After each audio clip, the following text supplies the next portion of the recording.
Just a big welcome to all of you and to our special guest, Dejene, who is joining us this morning. And Abe is part of the Peak Mind Challenge. So for those of you who have been participating in that challenge, we have 2 new instructors. So we now have 7 days of guided practices. You only need to pick 5 out of the 7 and do that for 4 weeks. Last week was Jess Morey, and this week we have Abe with us. And so what I'd like to do in lieu of a question, I know typically, we start these with a question, but in lieu of a question, I'm actually going to introduce Abe a little bit more formally and then learn a bit about how he came to practice. Abe will then guide us in about a 12-minute practice and, keeping with the Peak Mind Challenge timeframe. And then we'll have time for Q&A. So all of you have an opportunity to ask Abe questions and then we'll close. So again, a big welcome. And Abe, thank you for joining us. Thank you for having me. Abe is currently enrolled in an MPH program at Brown University with a concentration in mindfulness. He received his mindfulness-based stress reduction teacher training at the Mindfulness Center at Brown. In collaboration with this center, Abe is working on initiatives to bring more diversity to the yoga and mindfulness space, address social justice, and cultivate a welcoming and safe space for people of color. So Abe, maybe you could tell us a little bit more too. So how did you come to mindfulness practice? What was a little bit about your journey? Sure. So I had recently graduated from business school and had this vision of climbing the corporate ladder. And I thought that was the direction of my life. But after just 9 months of being in that corporate setting, there was a feeling of being unsettled, unsatisfactory, just wanted something a little bit more from me. So I decided to start a backpacking trip through Southeast Asia. And then that's where I came across mindfulness in northern Thailand, in Chiang Mai to be specific. And I didn't have any prior experience to that. This was about 8 years ago. So I said, hey, let me try it. And then I just started with attending retreats, attending short practice. And I just noticed on the human level how much internally my landscape was starting to shift. Then I started to think, oh, there's something to this practice. And then I'm like, then when I returned about 6 months later to the US, I'm like, this could be a really useful tool I could introduce to my community, the places I work, the universities that I was attending at that time. So I decided to pursue a teacher training. Brown, I had some affiliation there previously, so I decided to pursue the teacher training at Brown, and then simultaneously getting certified to be a yoga instructor as well. Oh. So over the last 7 years or so, I've had the opportunity to bring mindfulness in spaces that are maybe not so much natural to this practice. So that's schools, hospitals, prisons, detention centers for juveniles. So really finding different ways to adapt this practice to meet the needs of these different communities, which otherwise wouldn't necessarily walk into a yoga studio or walk into a retreat center. So just really trying to meet people where they are to really expand the container that allows people from different backgrounds and different experiences to come in and benefit from this practice that has ultimately changed my life in so many different ways. So I felt compelled to share that with those within my community. Yes. Yeah, that's wonderful. So there's like a couple things maybe before we get started that I want to just ask you about. So when you were in northern Thailand, when you came across the practices, and it sounds like, what you were seeing and starting to participate really inspired you. And one of the things you said is you noticed your internal landscape was changing. And I love how you phrased that. Can you say a little bit more about what did that mean for you? What was that, kind of light that was going off within you? What was happening? Yeah, it was subtle, quite incremental in nature. So I just noticed the ability to regulate my emotions more, the ability to be present as things are happening, especially being in business school and going 100 miles an hour from one thing to another. I never really had the opportunity to stop and to actually reflect on things. Instead, it was sort of a go, go, go attitude I had from an early childhood. So this was the first time in my life I got to actually like pause, come into stillness and see things for what they are versus what I project them to be or what I hope for them to be. So it allowed me to really meet the moment just as it is. And then that provided me with critical information in deciding how do I want to navigate the next chapter of my life, the next day, the next moment. Mm-hmm. Wow. I love how you phrased all of that. It's like you just had, it sounds like you just had more kind of mental space to show up for life, that it provided more ease. And, the other thing that I heard in all of that was that, which I think is so important, is seeing clearly how things actually are, not how you wish they were, right? Or like how you think that they should be. And that actually was helpful to you, that was supportive. Yeah, because often I'll speak from my experience, like my mind will travel to places of like, oh, it used to be like this in the past. So the attachment I had to how things used to be, or some of the aversion I had into how things actually were. So it was almost like really flashing a flashlight, a spotlight on my moment-to-moment experience, saying, oh, this is actually what's here versus all the stories and narratives I have sort of created around the moment.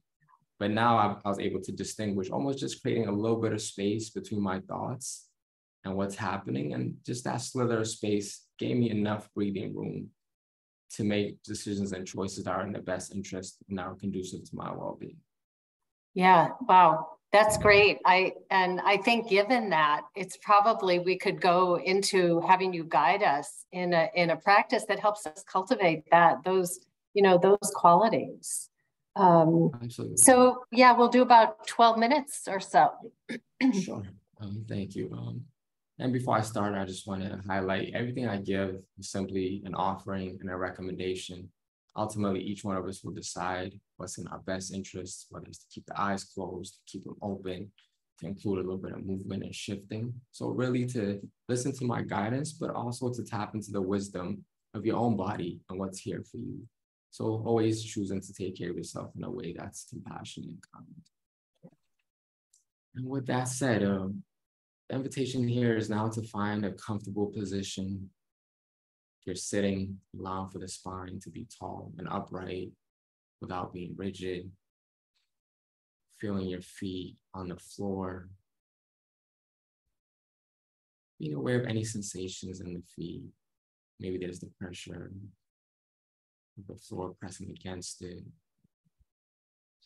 If you're barefoot, you might sense air, or if you have socks, gentle touch. And there's also a possibility of no sensation.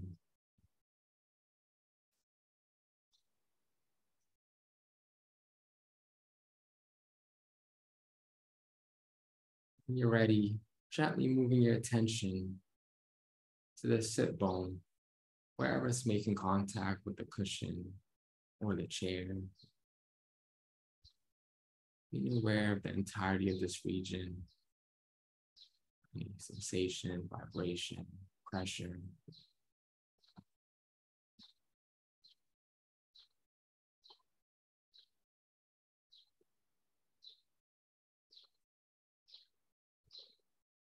And then shifting your attention to the placement of the hands, whether they're stacked on top of each other, laying against the body or a surface. Being fully aware of any felt sensation in the fingertips, the palms.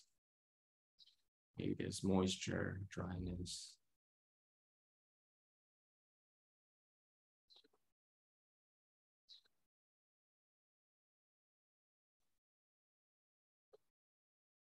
And then when you're ready, gently moving your attention upwards to the placement of the shoulders.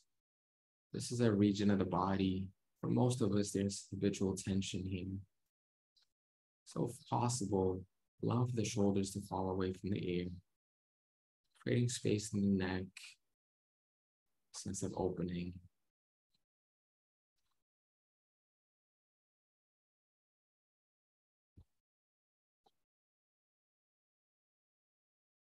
And when you're ready, gently moving the attention to the face, the jaw, the mouth, the nose, the eyes, the forehead.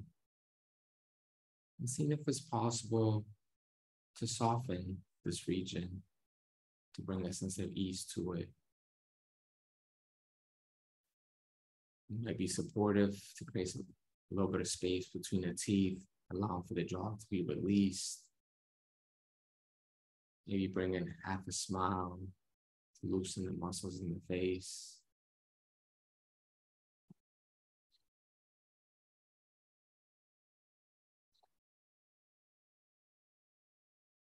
Now just notice if there's anywhere else in the body that could use a little bit more attention. If you're noticing there's effort that might not be necessary, seeing if you can let that go. Working with gravity, trusting the surface beneath you will support you.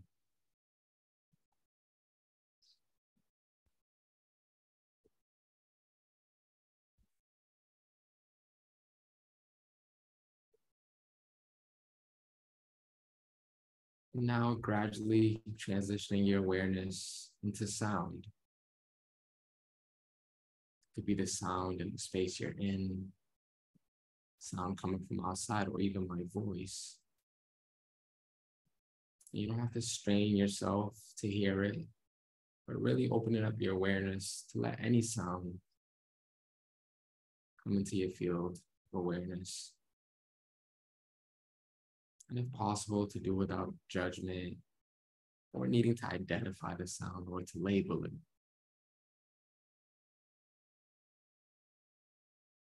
But instead, just as if you're watching a cloud floating by, let the sound come in, observe it, and then let it dissipate into the background. Maybe the next sound comes in.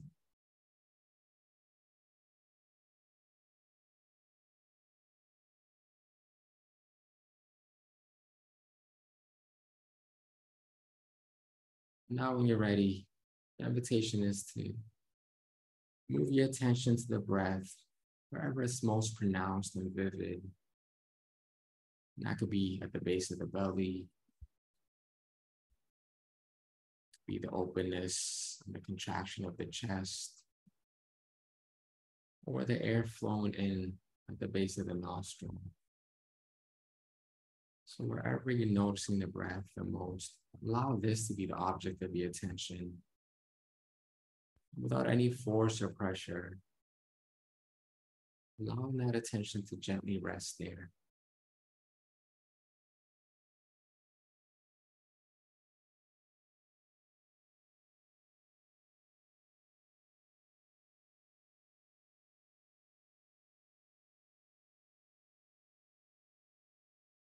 As you attempt to keep your attention on the breath, you might notice that the mind has wandered off. Maybe you're projecting towards future responsibilities, or you're ruminating about the past, caught up in stories or narratives. And understand that's a natural part of the practice. So as soon as you become aware of it, just notice it. And then with kindness and compassion, invite that attention back to the breath once again. And doing this as often as necessary every time the mind wanders off.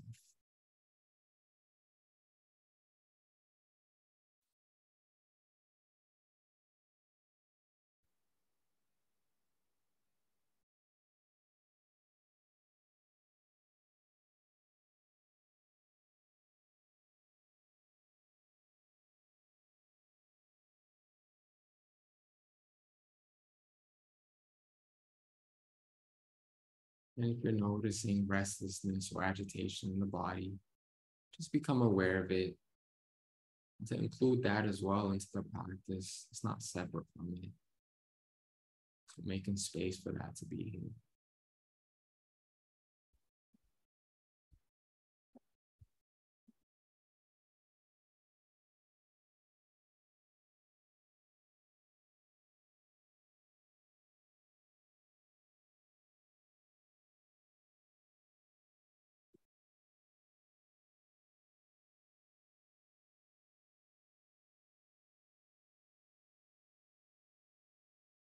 And if you notice that the breath isn't actually supportive or neutral, you can always choose the sound or sensations found within the body as the object of attention. So choosing the anchor that works best for you in this moment.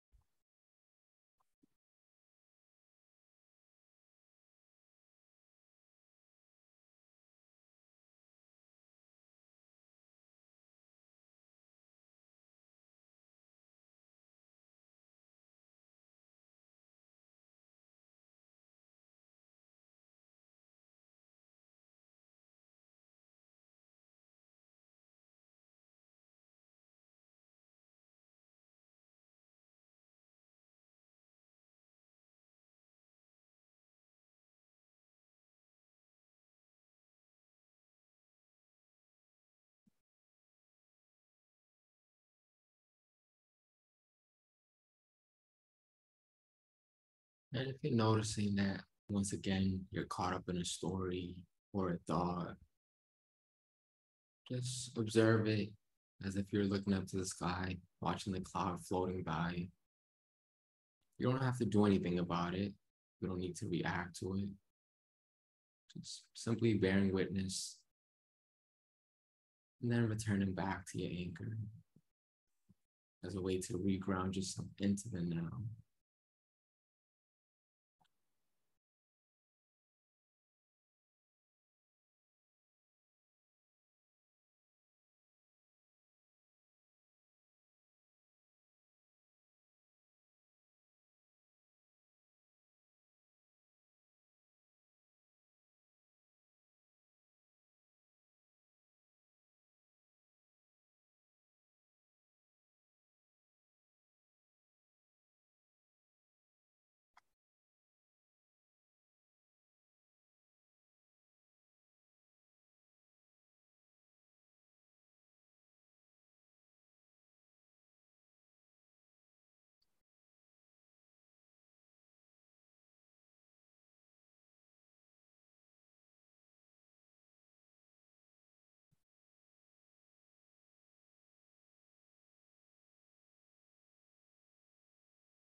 And wherever you are now, begin to narrow that field of attention back to a single anchor, whether it's the breath, the body, the sound.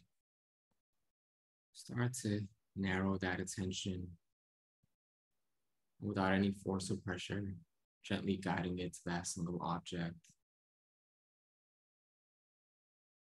And as we come towards the end of this practice, really taking a moment to honor yourself for making this time, to give yourself this gift of being present to your needs.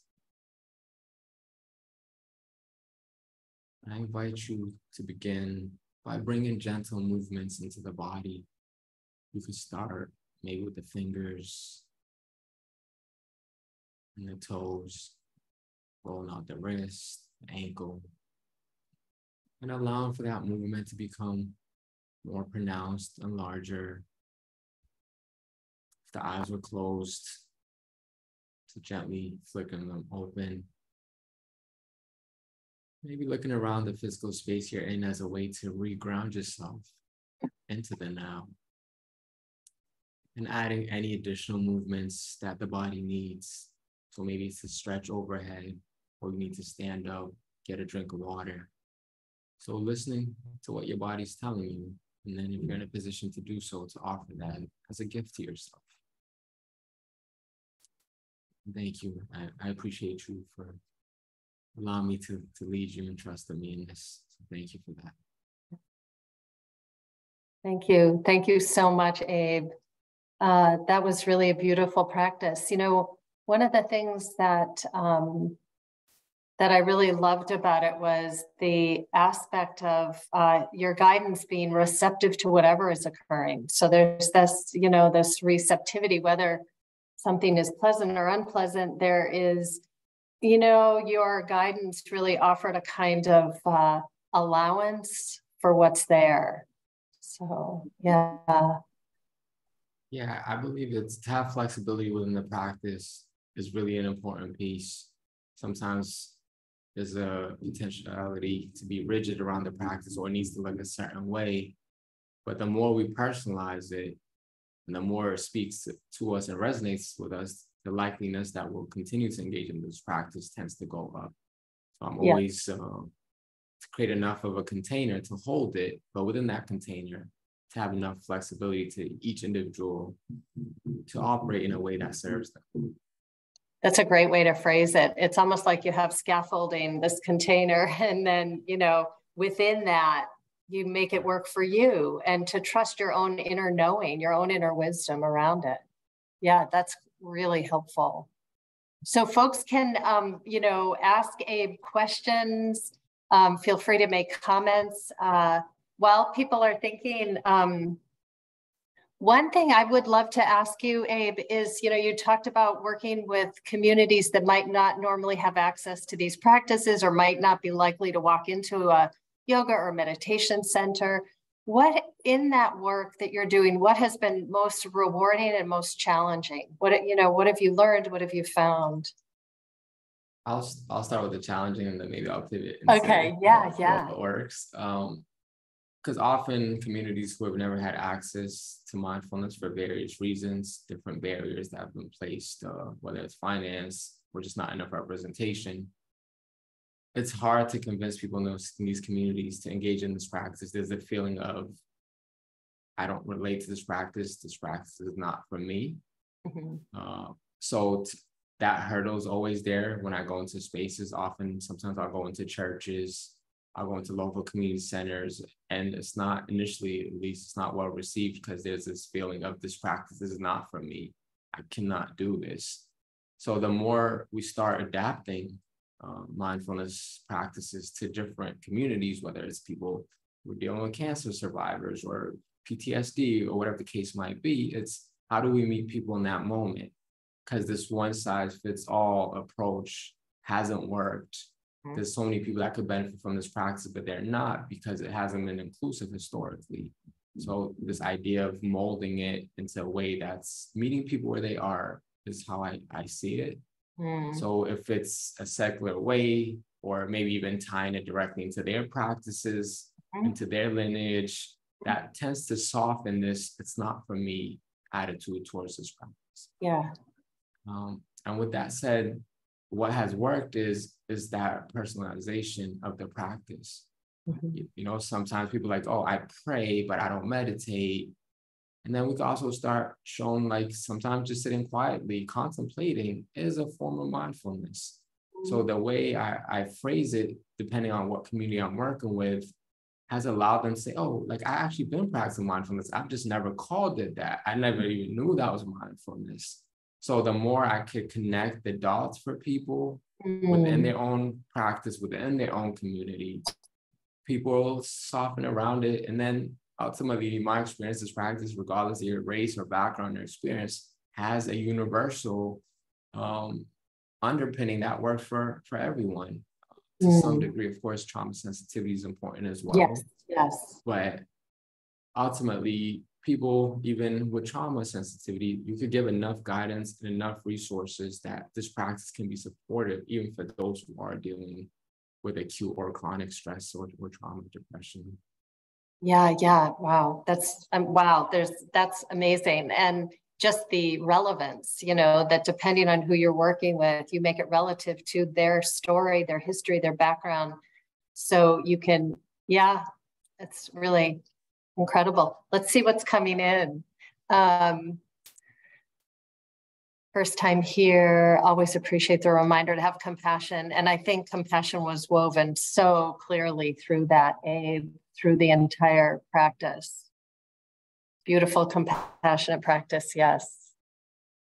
Let's see, let me go back up here. And welcome from Williamsburg, Virginia.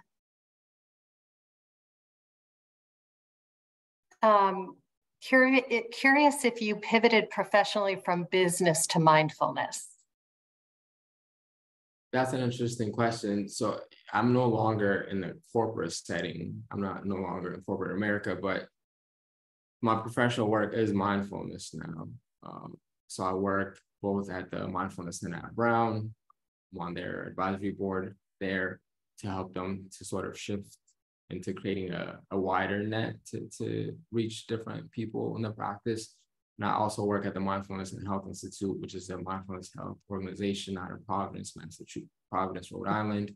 And that work is also really going out into the community, offering these practices in health centers, in hospitals, and in their public school system. So my professional work and my personal work at this point is so intertwined. I don't know when it stops being personal and when it starts being professional, or vice versa.